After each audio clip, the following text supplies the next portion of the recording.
Good evening, Facebook friends and YouTube followers. This is Rich again, back for your third and final video blog of the night for Sunday, November 9th, 2014, Sunday night, around 8:02 p.m. It's dark out and it's clear skies, and lows will be going down to the 30s. Tomorrow's going to be in the 50s. We might touch 60 on Tuesday, then a change in the pattern. By next weekend, we could be highs only in the mid and upper 30s. Winter's coming, my friends. Some news to report. The Arizona Cardinals are 8-1, and they are the odds-on favorite to win the NFC Championship. And if they do that, they'll host the Super Bowl, which is going to be played at their stadium, the University of Phoenix Stadium in Glendale, Arizona, February 1st, 2015 on NBC. And the other end of the spectrum, the Oakland Raiders are now 0-9. It's unbelievable. 7 more losses to now be 0-16. Maybe they should have a new slogan for the Oakland Raiders. Just lose, baby. Just lose, baby. They'll probably get the #1 draft pick in the 2015 NFL draft. But who knows? And that's about it on that. And my third and final video blog subject of the night is my personality profile. My personality profile tonight is about Doug Fluite, quarterback. Doug Fluite had an amazing career in the world of pro football. He was a Heisman Trophy winner at Boston College as a quarterback. He had kind of a so-so NFL career, but his main success was in the CFL. He set records in the CFL. He only played 8 seasons with them. He set CFL records. Amazing. And Doug Fluite was born in Baltimore, Maryland. He grew up in Melbourne Beach, Florida, and Natick, Massachusetts.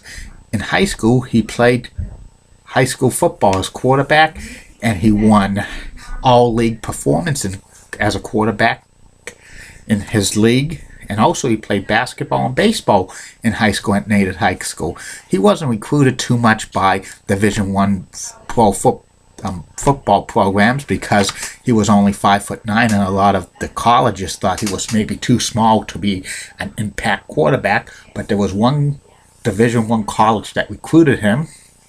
That was Boston College, which was at the time the only Division I school in New England. And Doug Fluite signed a letter of commitment to be with them, and he was with the Boston College Eagles from 1981 through 1984. He was amazing with them. He set a lot of records for them. He had like 677 completions, attempted 1,270 times, 10,579 passing yards, and 67 touchdown passes. Amazing. He won the Heisman Trophy in 1984 as the best college football player, the Maxwell Award, and the Davy O'Brien National Quarterback Award. And he got national attention on November 23rd, 1984, with his Hail Mary pass at the end of the BC Miami game on CBS, which Brent Musburger was calling, and that led to BC beating the University of Miami 47-45, and this got national attention, and a lot of people started to apply to BC College to be part of going to Boston College, and this was what we call the Fluite effect of stuff. Amazing. And Doug Fluite was actually recognized as like the Heisman Trophy winner. Great quarterback, amazing quarterback. A lot of people says if he won the Heisman Trophy, he should be a #1 draft pick in the NFL draft in 1985. But many NFL teams were kind of afraid of drafting a quarterback who was only 5'9". They were fear he wasn't going to be an effective quarterback. The Buffalo Bills had the number 1 pick in the 1985 NFL draft, but they still had the retainer rights to Jim Kelly. He was playing in the USFL, and they passed on Doug Flutie. And Doug Flutie eventually got drafted in the NFL at the 1985 draft, but he had to wait for the 11th round and the 285th pick overall by the Los Angeles Rams. And Doug Flutie was actually drafted in the territorial draft of the USFL in 1985 for the New Jersey Generals, and he played for the New Jersey Generals in 1985. His 1 year with the Generals, he played 15 games, 134 passes completed, 281 attempts, 2,109 yards, and 13 touchdown passes. The USFL folded after the 1985 season, meaning Doug Flutie was out of a job, and Rams didn't want him, so they traded him to the Chicago Bears in 1986, and Doug Flutie only played 4 games with the Bears, but he was a backup quarterback because Jim McMahon was the number 1 quarterback for the Bears, and he couldn't crack the starting lineup. Then he was traded to the New England Patriots before the 1987 season, and he sparsely played for the Patriots for 3 seasons as maybe a starting quarterback for a couple of games and a backup quarterback. Then he sat on the bench. By the end of the 1989 season, Doug Flutie was released by the Patriots, and his NFL career was basically over, and also his pro football career in the United States was over because many teams were afraid of a 5'9" quarterback because they thought it wouldn't succeed. Doug Flutie went to Canada and signed in with the Canadian Football League. His success came in the Canadian Football League. 8 seasons he's played for the Canadian Football League, for the BC Lions from 1990 to 1991, the Calgary Stampede from 1992 to 1995, and the Toronto Argonauts from 1996 to 1997. 6 times he was a CFL All-Star. 3 times he was part of the Grey Cup Championship winning team. That's the Canadian Football League's version of the Super Bowl. 3 times Grey Cup MVP. 6 times he was a CFL MVP. And his Canadian stats are pretty amazing. His Canadian stats pretty amazing. 41,355 passing yards, 270 touchdowns, pretty amazing, in only 8 seasons. And then Doug Flutie wanted one more chance at the NFL. And at age 36, he signed with the Buffalo Bills. And he had a decent season in 1998. He became the starting quarterback for the Bills in 1998. And he led them to the playoffs. He was voted NFL's Comeback Player of the Year. He also made the Pro Bowl that year. And he also played for them in 1999. But he led them to to the playoffs. But Buffalo didn't advance past the first round. And the Bills kept him one more year, but they released him. Then he went to play for the Chargers for about 4 years, but he started as a starting quarterback. Eventually, he just went down to backup and stuff, and he played one more year with the Patriots in 2005.